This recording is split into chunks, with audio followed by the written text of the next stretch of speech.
안녕하세요. 알아두면 쓸데있는 역사 지리산책의 은강쌤입니다. 오늘은 조선시대 그 두 번째 시간이 되겠는데요. 우리 지난 시간에는 조선의 기틀을 마련한 왕들에 대해서 알아봤어요.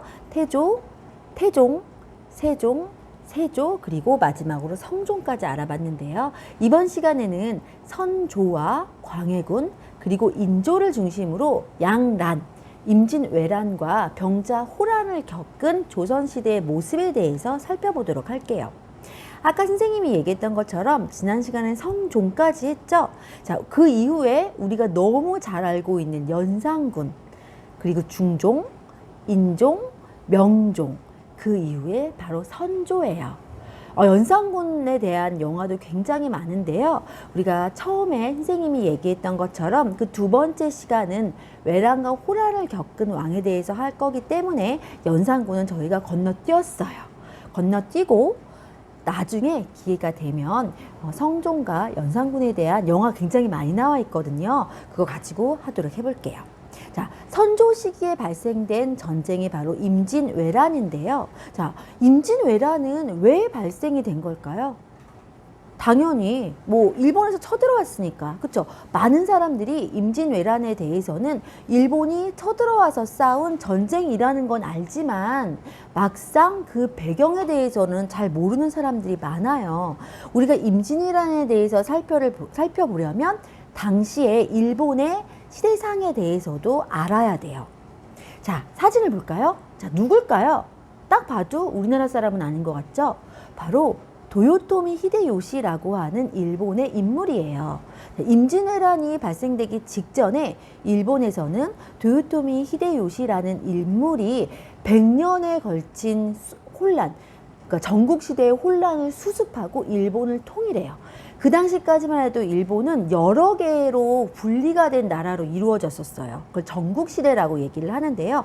그 전국시대를 하나의 나라로 통일을 한 게 바로 도요토미 히데요시예요. 자, 하지만 그 전국시대의 그 막강한 군사력을 가진 지방의 세력들은 하나로 통일된 일본이 좋았을까요? 아니죠. 지방의 세력들은 전쟁이 금지되고 통일된 이 일본 세력에 대해서, 일본이라는 나라에 대해서 불만을 가졌어요. 그래서 이 도요토미 히데요시라는 사람은 이 통일된 일본을 안정화시키기 위해서 이 막강한 군사력을 가지고 있는 지방 세력들의 힘을 좀 다른 데로 분산시켜야 되는 필요성을 느낀 거죠. 우리도 여기에 무슨 일이 생겼을 때 이거를 좀 다른 데로 좀 시선을 좀 분산시키려고 다른 일을 막 터뜨리기도 하고 막 그러잖아요. 그래서 이 지방 세력, 일본 지방 세력의 힘을 조선 침략을 통해서 해소하려고 했던 거예요. 또 그 당시에 조선은 어떻게 보면 침략을 하기 위한 길목이었던 거예요. 명이라는, 지금의 중국이죠. 명나라를 정벌하러 가기 위한. 그래서 우리나라의 조선에게 명으로 가는 길을 빌려달라는 정명가도를 내세우면서 조선을 쳐들어왔어요. 정명가도할 때 정은 정벌하다, 토벌하다 정자고요. 명, 밝을 명자인데 명나라를 말하는 거예요. 명나라를 정벌하기 위한 가, 거짓가로도 쓰이지만 임시가라는 의미도 있는 한자거든요. 그래서 명나라를 토벌하러 가러 임시로 길을 좀 빌려주지 않으련 하면서 이 정명가도를 내세우면서 조선을 쳐들어온 거죠. 자, 이는 유명한 영화 명랑을 통해서 이제 확인할 수가 있는데요. 자, 명랑 포스터 여러분들이 많이 보는 게 바로 요거예요. 이순신 장군인데요. 자, 명랑에 다른 포스터가 하나가 또 있어요. 보면, 자, 이 사람이 누굴까요? 예, 바로 배우 류승룡인데요. 당시 일본 지방의 유력 세력가였던 구루지마 미치후사라는 사람이에요. 이 구루지마 미치후사가 임진왜란과 정유재란에 참전했다가 죽음을 당하는 모습이 이 영화를 통해서 우리는 확인을 할 수가 있어요.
당시 조선은요, 건국 후 200년이란 시간이 지났었는데 이 200년 동안 전쟁이 전혀 일어나지 않은 굉장히 평화로운 상태였어요. 그렇기 때문에 군사력을 강화하려는 노력을 좀 소홀히 했었죠. 더군다나 그 당시에 양반 사회는 분열이 되고 군역 제도의 문란 때문에 선조 시대에 19세기 말에 이르러서는 국방력은 더 약화되었었어요. 군역 제도라는 게 뭐냐면요, 당시에 군대를 가는 원칙을 세운 제도가 바로 군역 제도인데요. 지금도 우리나라 군대를 가고 있죠. 조선시대에도 군대를 갔었어요. 16세에서 60세까지의 농민 장정만, 양인이라고 하는 그런 장정들만 군대를 갔는데요.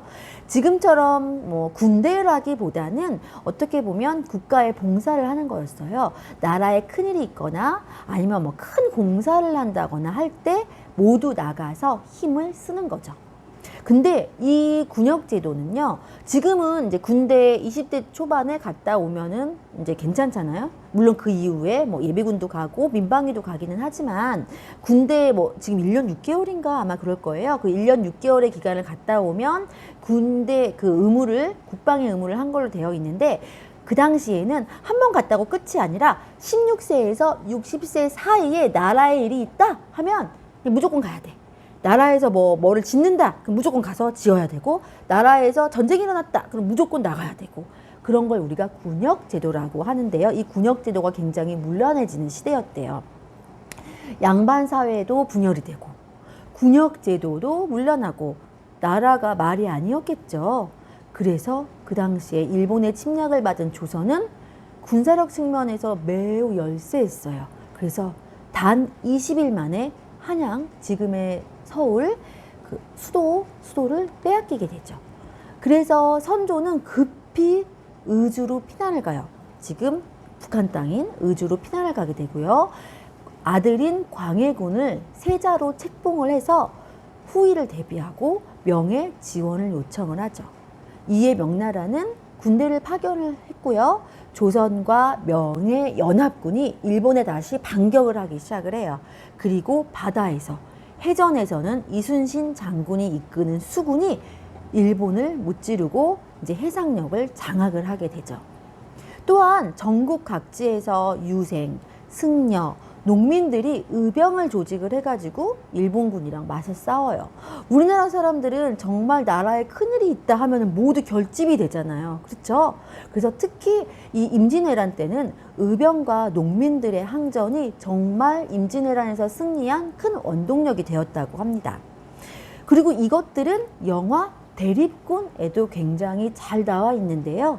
의병을 모아서 일본군과 맞서 싸우는 장면이 굉장히 인상 깊은 영화예요.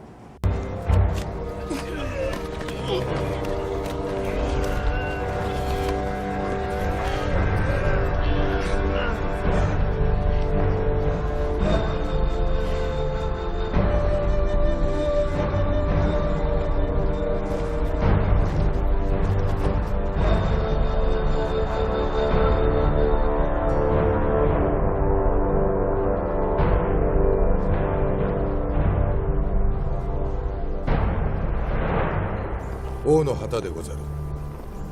ほう、戦うつもりか。父親よりはマシだ。戦の準備をしろ。はっ。戦の準備じゃ。はっ。